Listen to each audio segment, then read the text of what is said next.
Shalom, this is Sophia being Mary Khan Miriam, and we have two cool videos here, two cool posts here that I'm going to turn into one video for the people who don't follow me on Twitter or do the whole Twitter thing. So the first, this is about a crop circle that I posted this morning at 9:54 a.m. This was this morning. Let me see. Here's a picture of the crop circle, which it is beautiful. So I'll just read you what I said about this. New crop circle is up and it's beautiful. One of the saints venerated today is Saint Julietta, a noble woman who was killed because she dedicated her life to Christ, not a virgin martyr because she had a son who was also killed in front of her for proclaiming his belief in Christ. Let me mention one other thing that I didn't mention in the tweet. The the way that he was killed, right, which is relevant to this picture, is she was like at the bottom of a ditch or something, like with jagged edges, and you know, the Diocletian or whoever the king was had this young man, like 4 years old, 5 years old, sitting on his lap, and they were punishing his mother, and he could see it, and he said, don't do that to my mother. I'm a Christian too. Do it to me. And so this king kicks this kid down this ditch and he just dies. So his mother watches him die in front of her, and then of course they behead her. Okay. So next post. It's not lost on me that this crop circle looks like a cat's eye, but from another perspective, it could be the view from the top of a sharp-sided ditch, much like the one Saint Julietta and her son were killed in. So let me scroll in so you can see. So the ditch, if she was standing at the bottom in the middle, depending on the way that it was shaped, those diamonds could be like the sharp sides, okay? Interestingly enough, the location is on Kit's Lane in Mian, so there's another cat reference. Maybe the cat goddesses are also involved.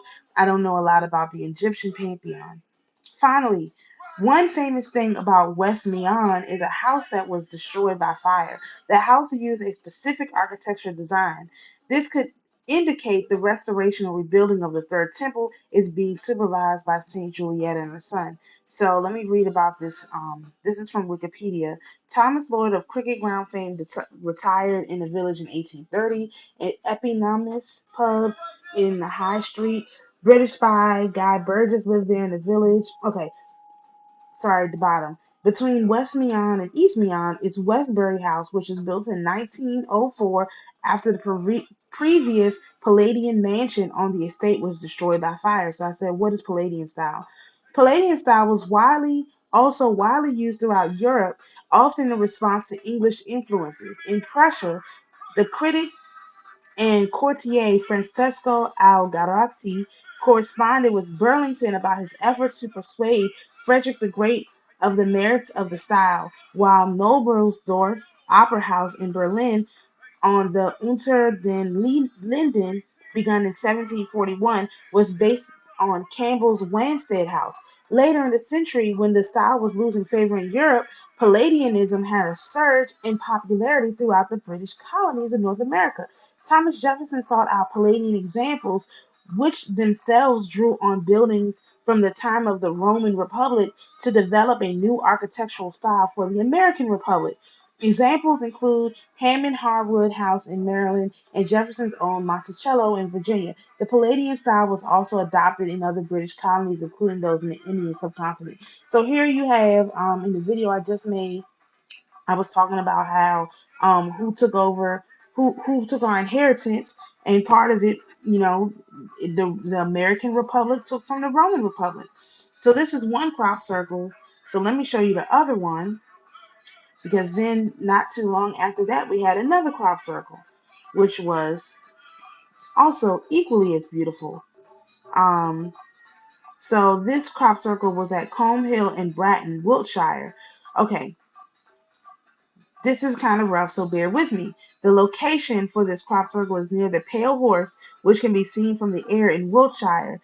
The particular location, the circle has six. Oh, I finish a sentence in the next thing. This circle has six portals on it, is pentagon shaped or a pyramid with five sides. As you can see, there's circles in the middle with a spiral, which you would take as a spiral, and then it's got 5 quarters on the outside, which is why I said it may be a pentagon with 5 sides. Especially since the corner is cut out on the circles for the actual whatever that's holding it up. It's very it's beautiful, but it's very unusual. Okay. Okay, so the location of this circle is where there was a great heathen battle in 878. So let's look at these. All right, the Westbury White Horse. This talks about the horse. A hill figure first documented in 1742 lies on the west side of the hill fort. So I did want you to see that. All right. So again, the massive earthworks of the Iron Age hill fort, known as Bratton Castle or Bratton Camp, are within the parish. Bratton was let me see. All right, that's all we needed from there. All right, so then because I clicked from here, Bratton Castle, and it brought me to here we go, the Battle of Eddington. An army of the Kingdom of Wessex under Alfred the Great defeated the great heathen army led by Dane Guthrum on a date between 6 and 12, May 6th and May 12th of 878, resulting in the Treaty of Wenmore. And you see it has a stone right there that they use to